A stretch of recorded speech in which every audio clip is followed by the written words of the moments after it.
When you dare to share, you break the silence. When you dare to share, you speak your truth. When you dare to share, you use the full strength of your voice.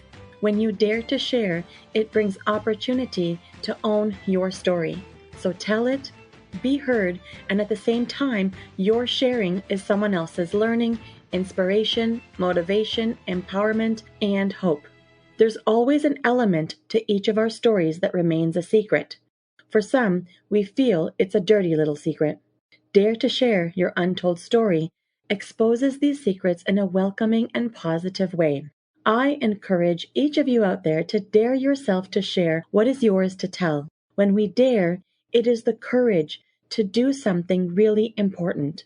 Let this be a vow to each and every single one of us that we take risk, we brave, confront, and face what is, while inspiring and empowering all communities. So let's break that silence and tap into mental beauty. This is Salima Jadabji, your podcast host, a practicing social worker, and your mental wellness connoisseur.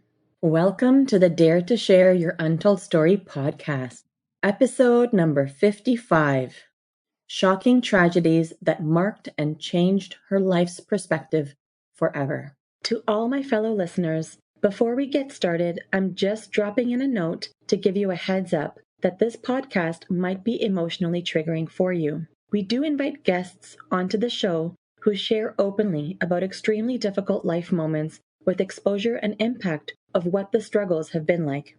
The intensity of each episode could have a variable impact on your emotional and mental well-being based on your own personal story.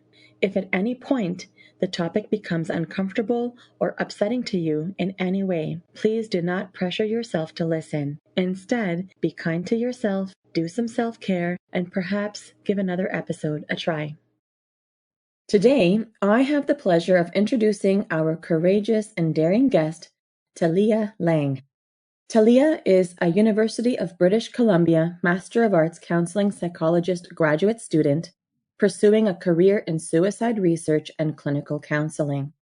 She aspires to work in the field of suicide prevention and attempt recovery with children, adolescents, parents, and families. Her research interests revolve around how to mitigate against barriers for people experiencing suicidality to reach out to their loved ones or professionals for support.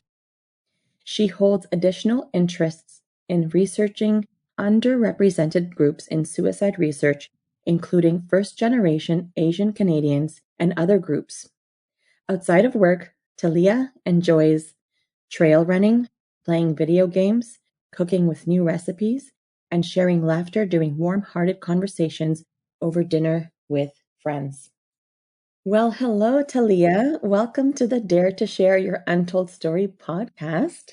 Hi, thank you for having me. Oh, I'm so glad that you're able to join us today and to be part of the podcast and be part of our mission and vision for telling untold stories and really tapping into vulnerability. So thank you so much. Yeah, not a problem at all. Yeah. I always feel that sense of encouragement from my guests when I experience the vulnerability that comes through in the sharing of these untold stories. So I have a lot of gratitude for you to be here today. And experiences like these, they really allow me to draw on strength and inspiration to keep tapping into more stories. It's important we take a stance together to help break barriers of mental stigma. So what do you say? Yeah, I mean, I'm all for it. To be, very candid, I feel like my story is more common than most people realize. Surviving a lot of impacts due to suicidality, I feel like it's definitely not spoken enough about. So I'm really glad to be here. Amazing.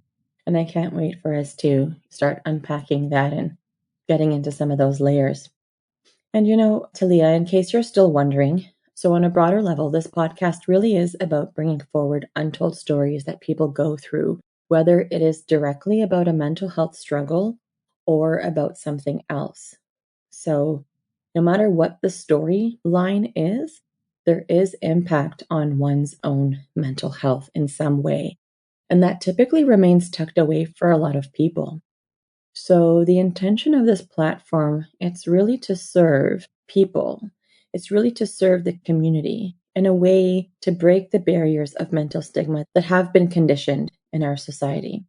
So, together, my hopeful mission is for you and I to be able to encourage people to tap within and share and tell what people typically have reservations for expressing.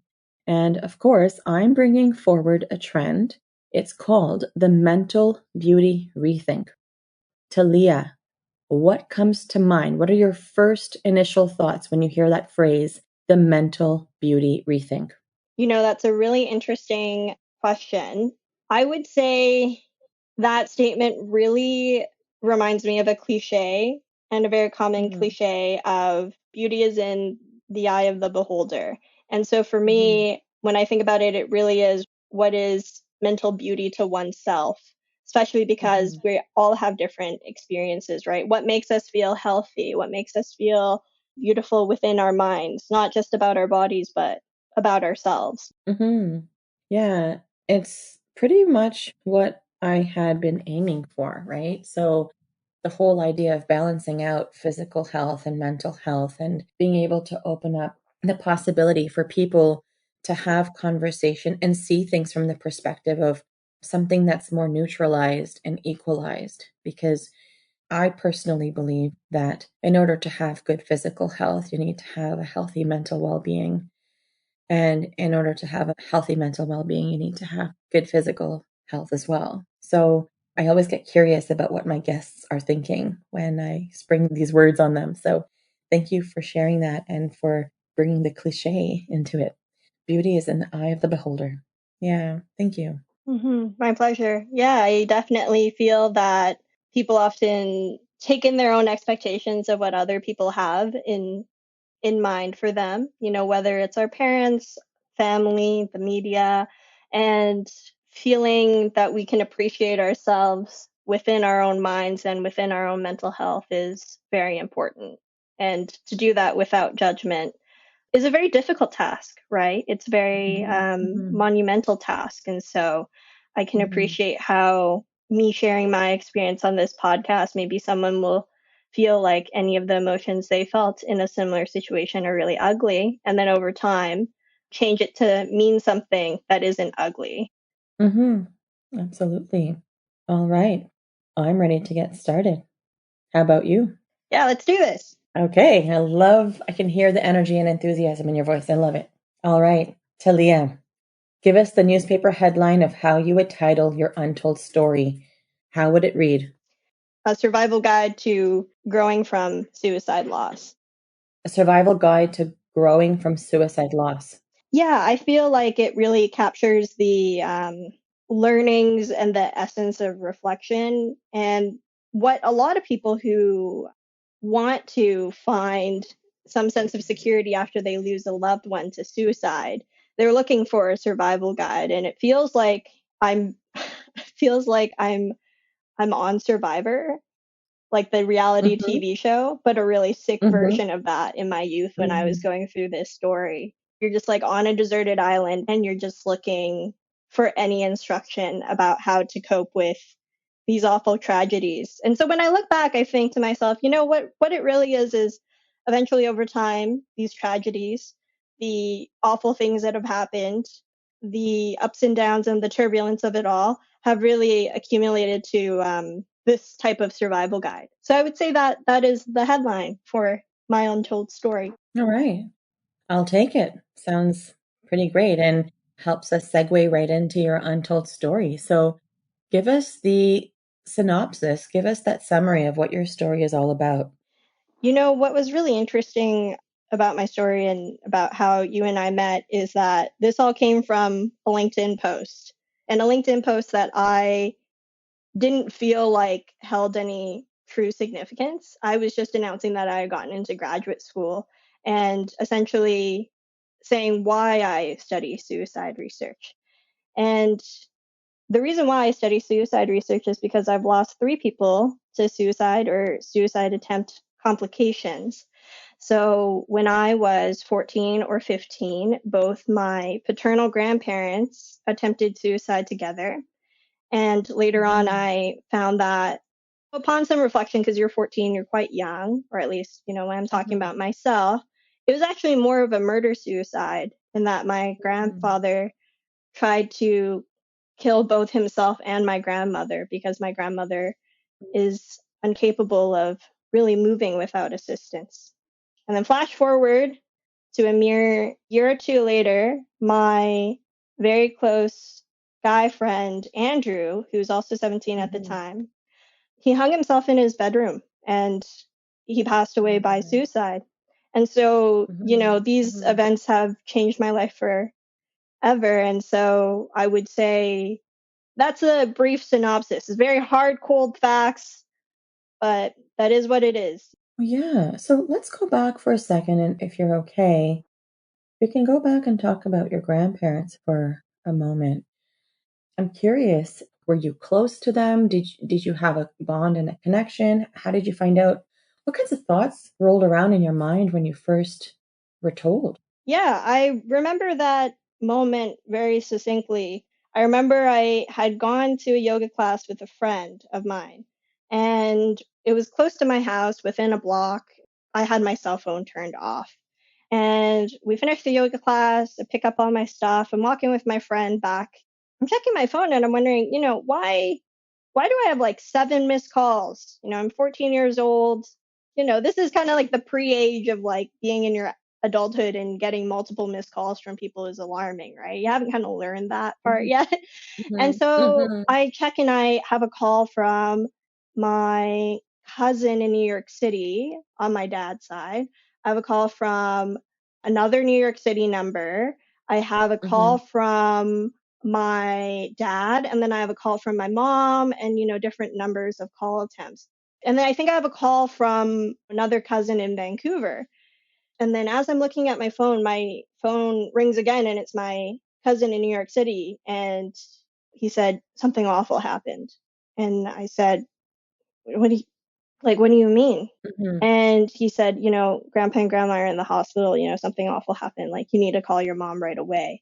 My mom told me something serious had happened. My grandpa and grandma tried to take their lives and that I wouldn't be seeing them for a while.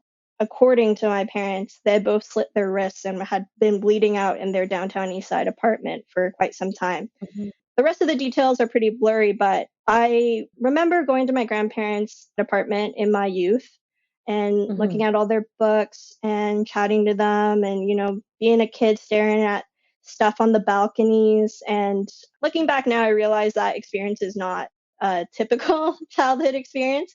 Go into a downtown East Side apartment where like drug dealers are hiding in different corners, where sex workers take your family pictures for you. Mhm. So I would say that we were not extremely close, but that they hold a special place in my heart as my grandparents.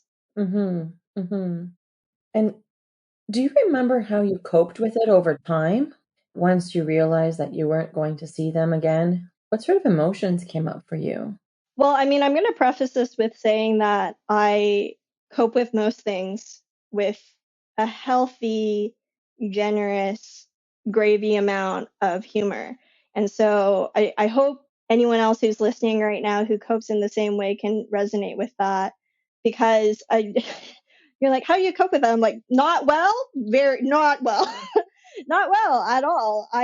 I did end up being able to see my grandparents after they were separated by the court and placed into two different healthcare facilities. So one was near Mhm. Vancouver General Hospital, and the other one was a private psychiatric ward in the community for elderly folks. And it never had really registered to me that they were separated by law.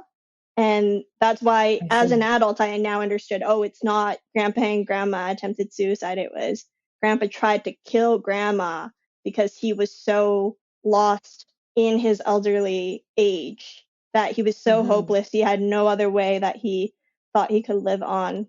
So I did end up being able to see them again, Okay. but I did Okay. not cope very well. Lots of crying, lots of not understanding why family is fighting. There's being blame tossed Mhm. around.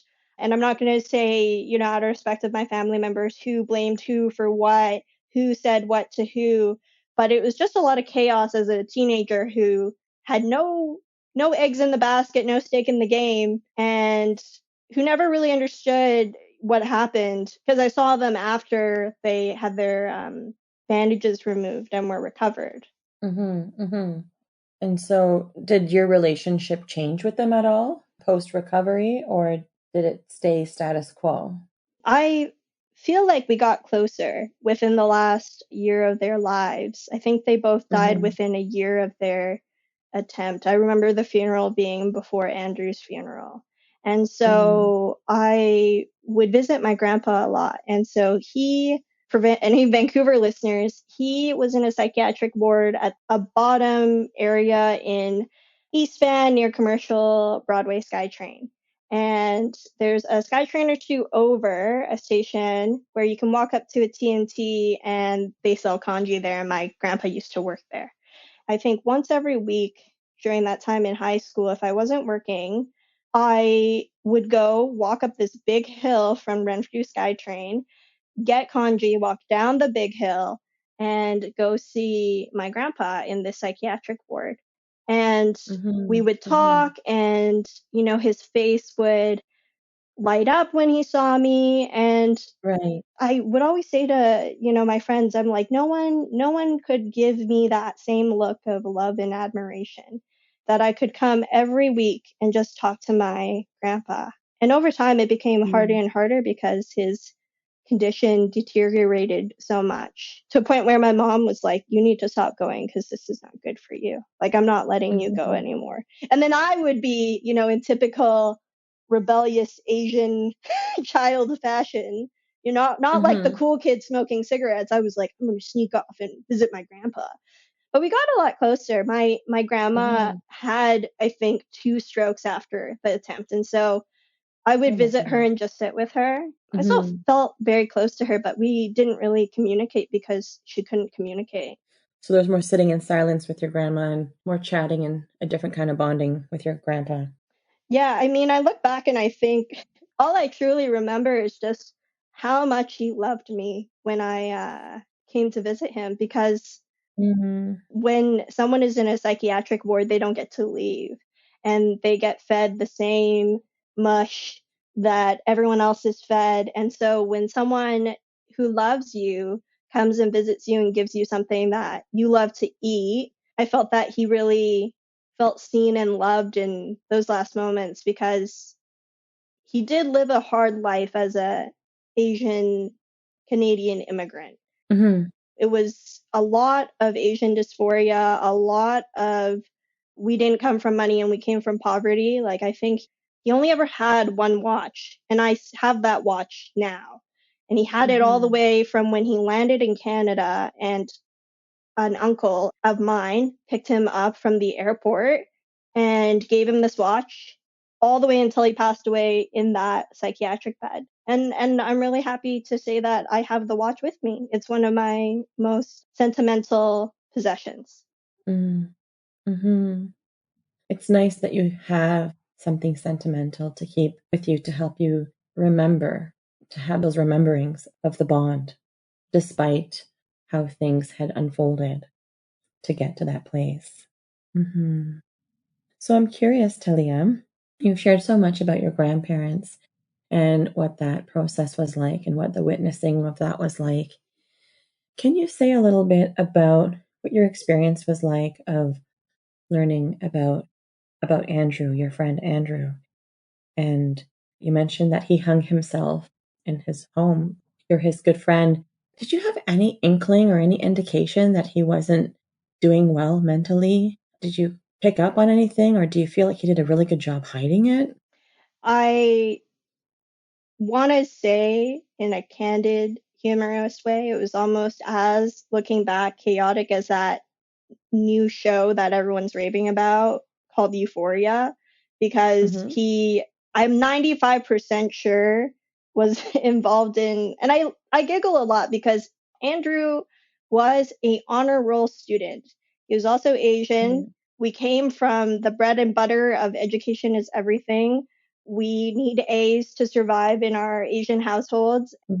I'm definitely in high school was a super keener nerd who like Mhm. didn't understand what jeans were until I was maybe 17.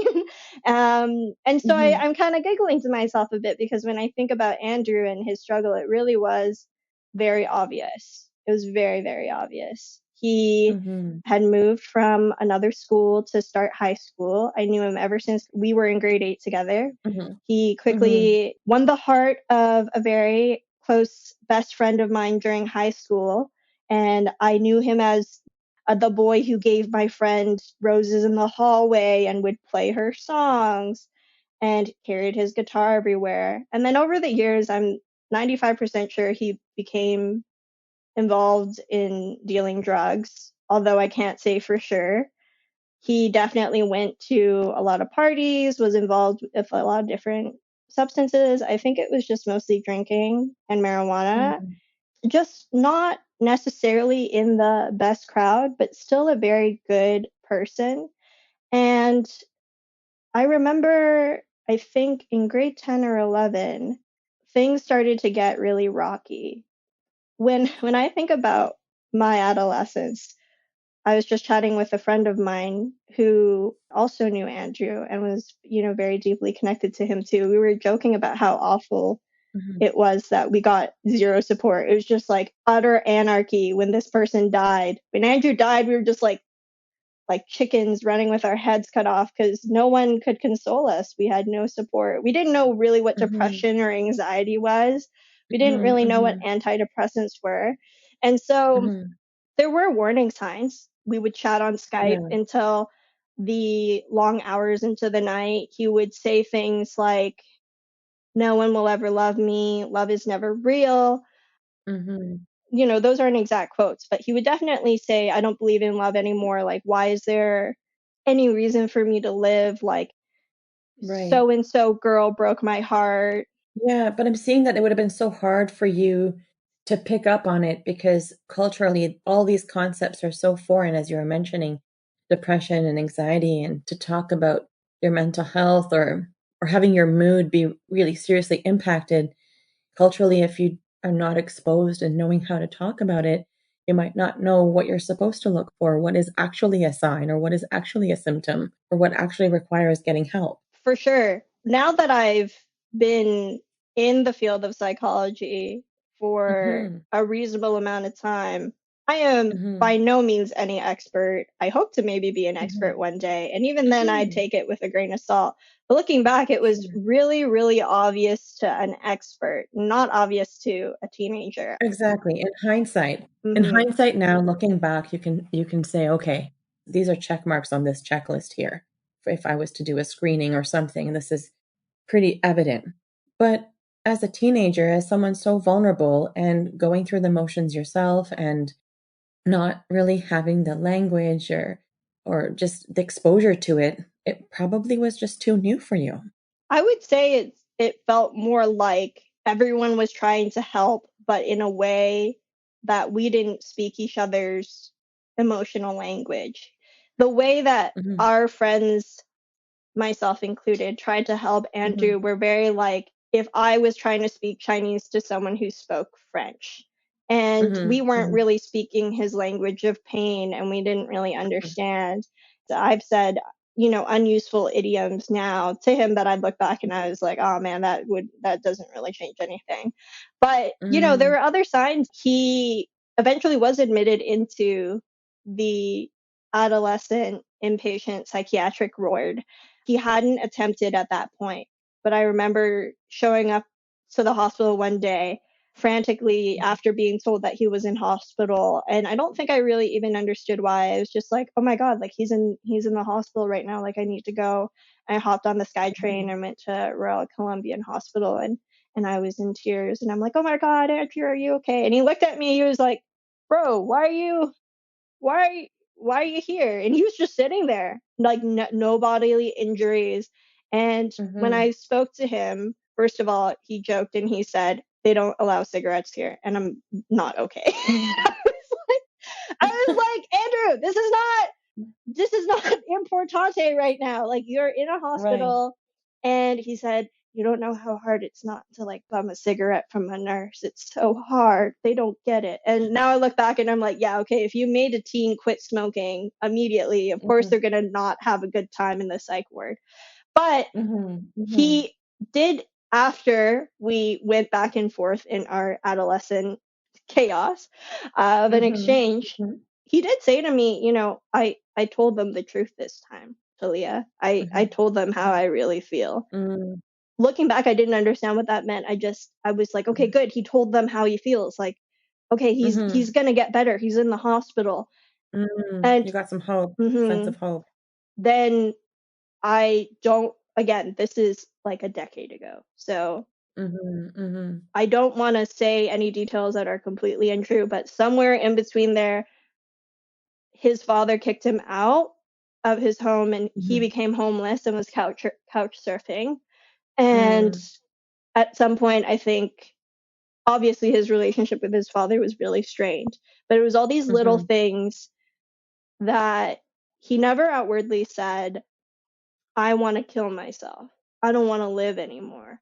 He would always Mm. just Mm. allude to it. And, when you're just a teenager, everyone's kind of suffering in their own way. I feel like Right. only maybe 2% of teenagers have a good time in high school. The rest of us are just sitting there shaking. Well, there's a lot to navigate, right? There's hormones, but there's also like so many different pressures and exposure to different things and a lot of external factors to consider and a lot of exposure to different possibilities of like how you can pursue life and career and schooling and friendships. There's so many different elements, right? Relationships, everything. There are so many different things that come up there.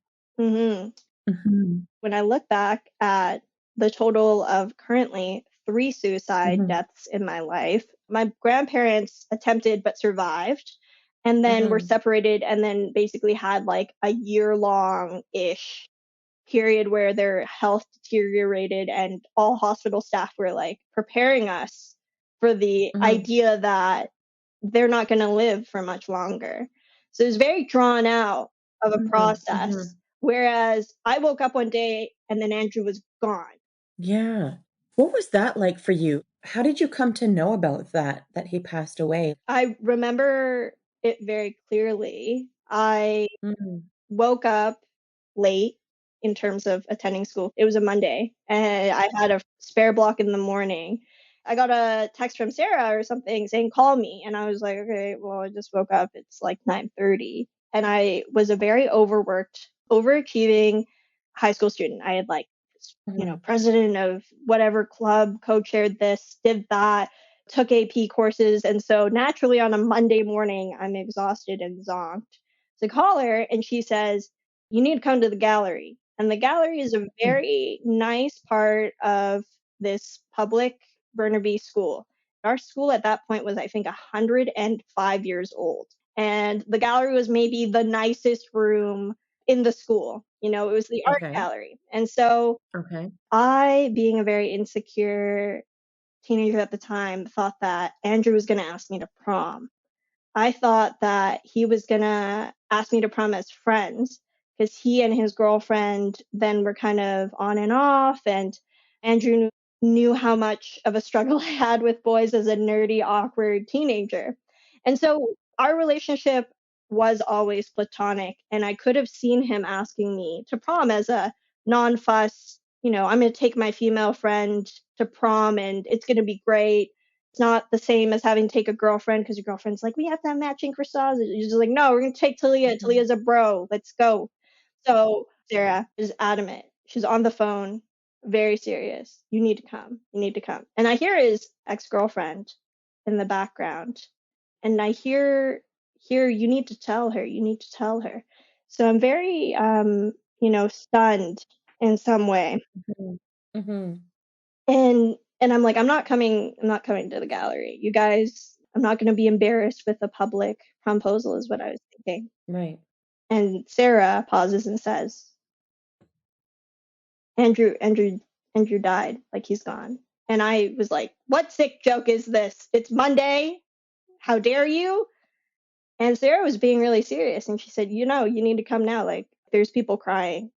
Joe, Sally, and Jay are all crying, you know, all these other friends of mine.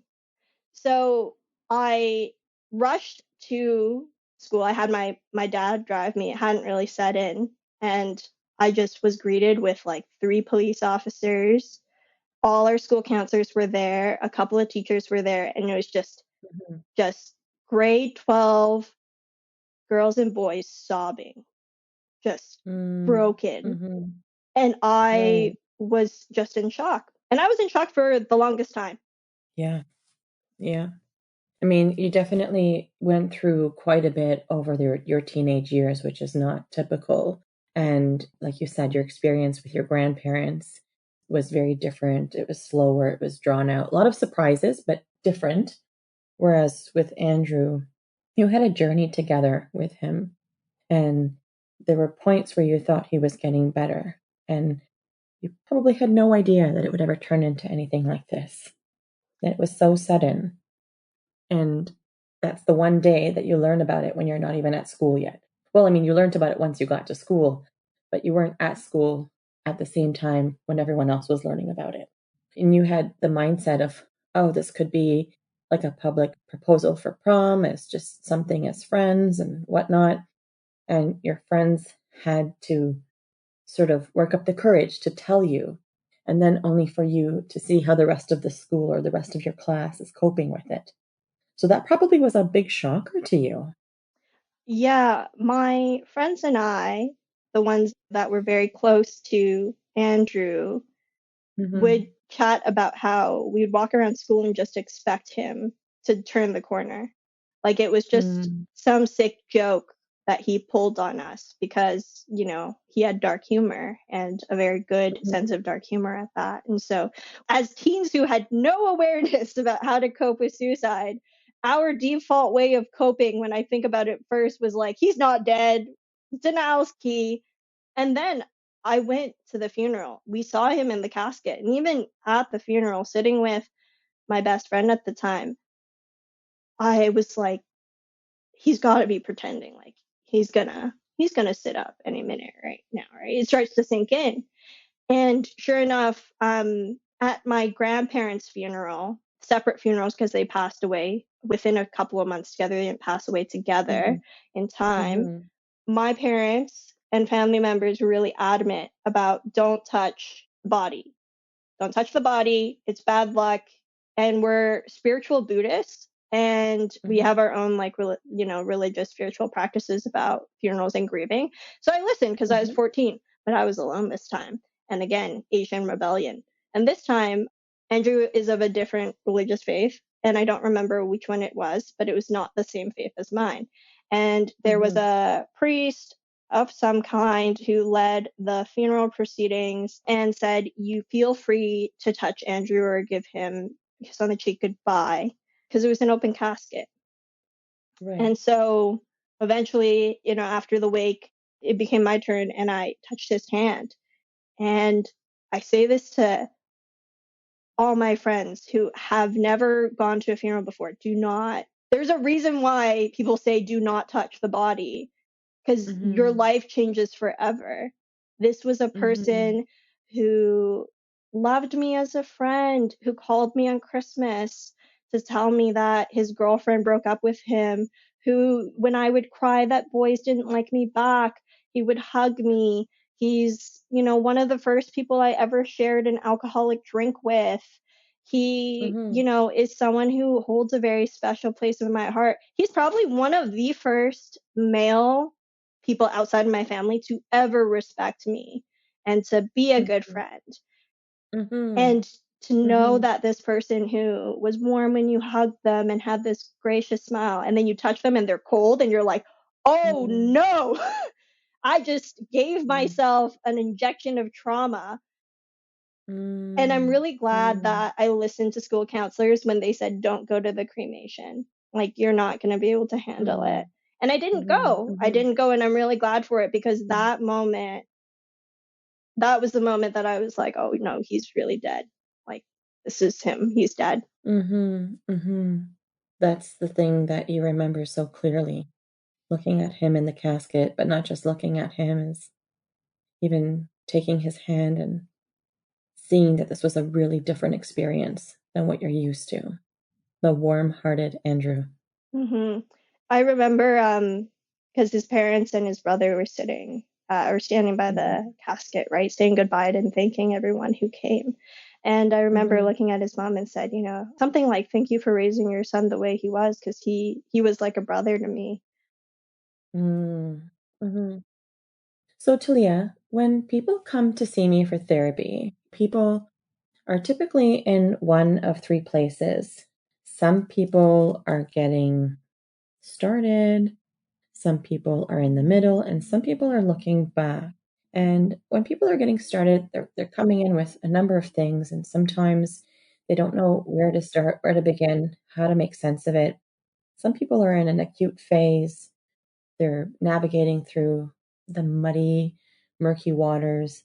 And some people are looking back, meaning they're trying to get closure on something, to make peace with something.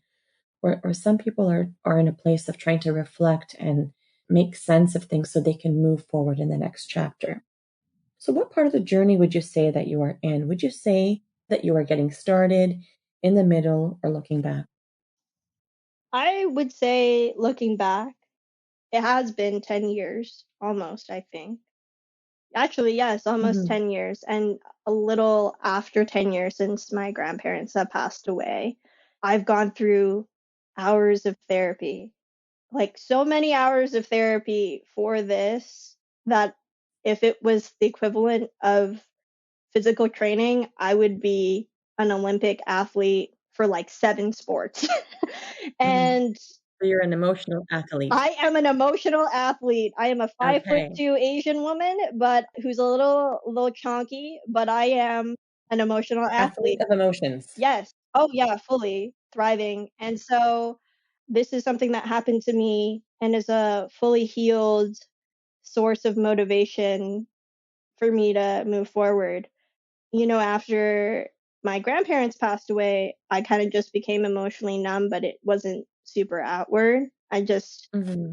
had felt awful and was trying my best to hold whatever remnants of family I could back together, because people were fighting about inheritance or what do we do or how much should we pay for the funeral, and trying to figure out, like, well, where am I in this? And then when Andrew died, I would say all the way from when I heard all the way to maybe my third year of university was shielded chaos. I hit it very well, Mm-hmm. still a high Mm-hmm. performing student, very ambitious, held down jobs, got Mm-hmm. scholarships, got grants, Mm-hmm. but very inside, very broken. Yeah.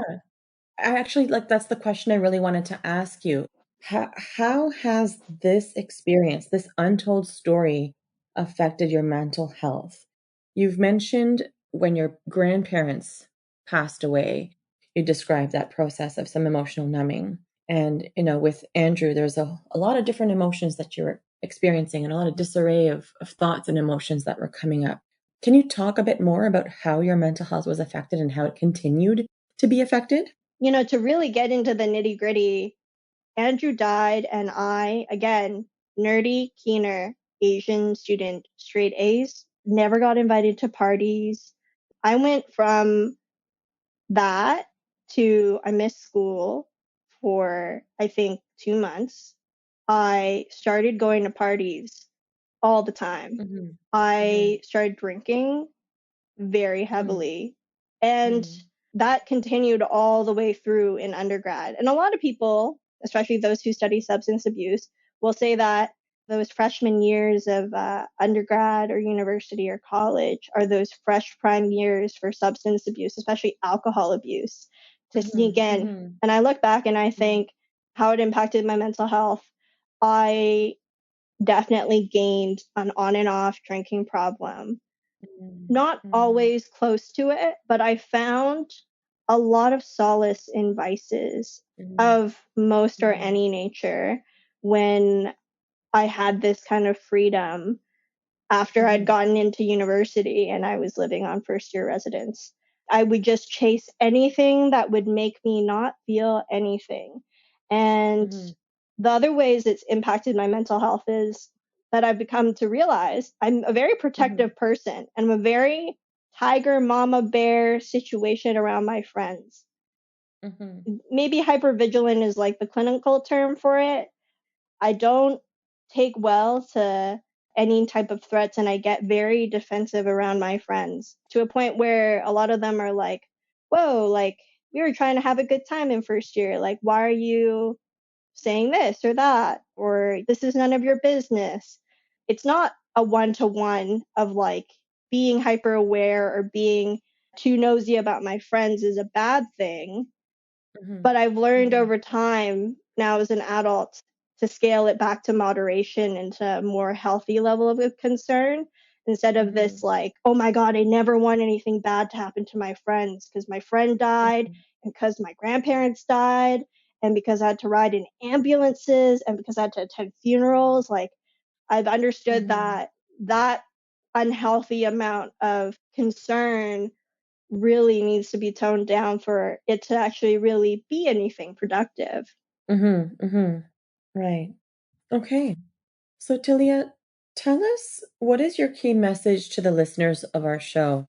What do you want them to know? You know, when I look back at Andrew and my grandparents, the common Mhm. thread that I feel is that no one really ever believed their pain. No one Mhm. believed that it was not great that they were living in the downtown East Side apartments for my grandparents, that they Mhm. never saw most of our family living there. No one Mhm. really ever believed Andrew when he said that he doesn't believe love ever exists anymore. It's a very Mhm. Shakespearean dramatic thing to say, and people would just kind Mhm. of shake it off. And so, Mhm. when I really think about it, my key message is when someone is in pain, believe them. Mhm.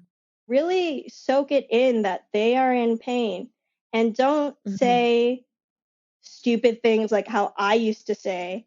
Andrew would tell me all these awful things he felt, and I would say, oh, we just need to graduate and high school will be over and it'll be fine.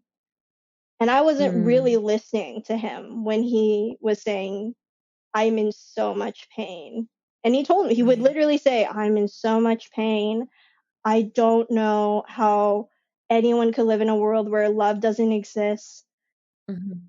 Just believe people when they say they are in Mhm. pain. When they tell you and when they show you, believe them and sit with them. Right. Okay. That is a very important message. Absolutely.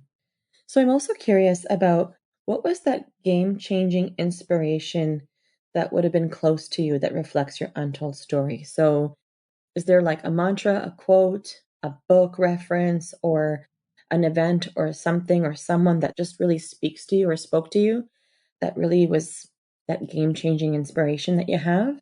Yeah, there's a really wonderful quote from Conan O'Brien.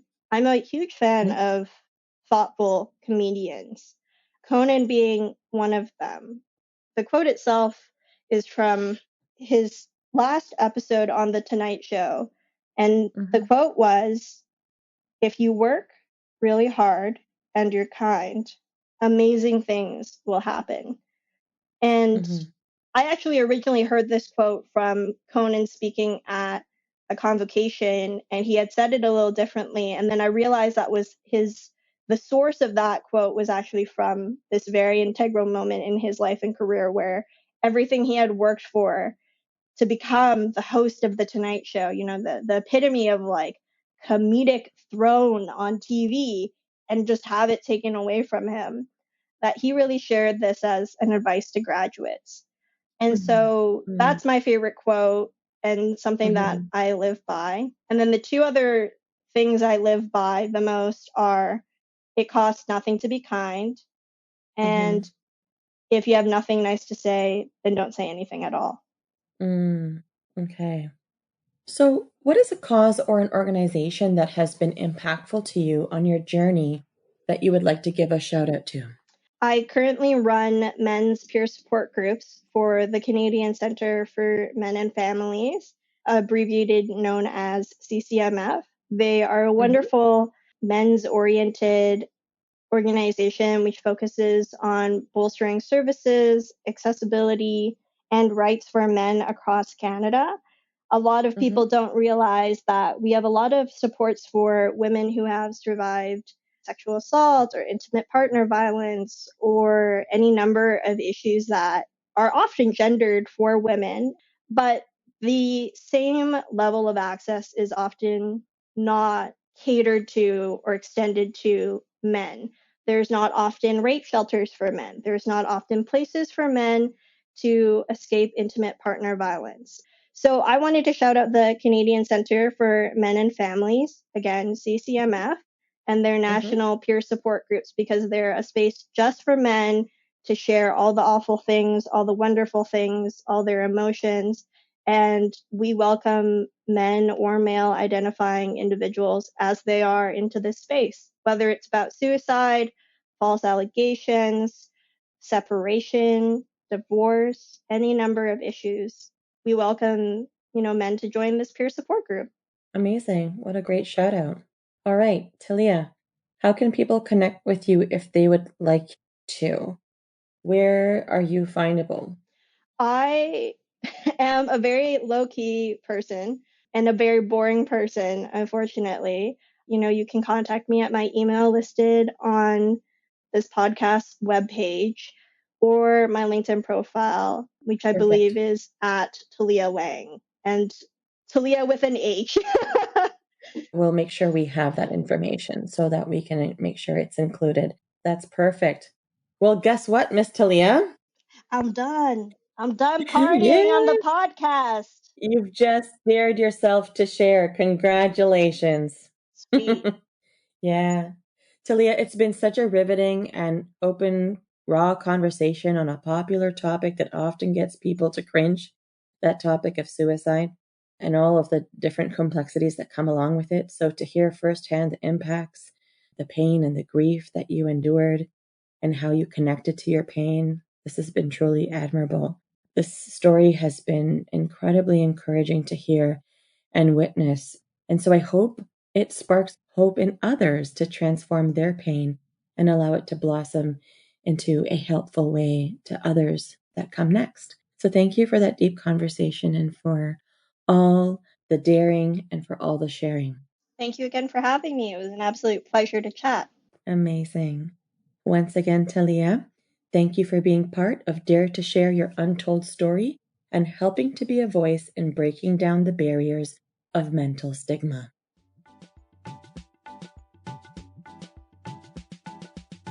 To all of our listeners, if you like what you've been hearing on this podcast and you want to be part of breaking down barriers of mental stigma, I invite you to go wherever you are listening to the episode and hit subscribe. Leave us a comment or a review of the episode and maybe how you relate to it.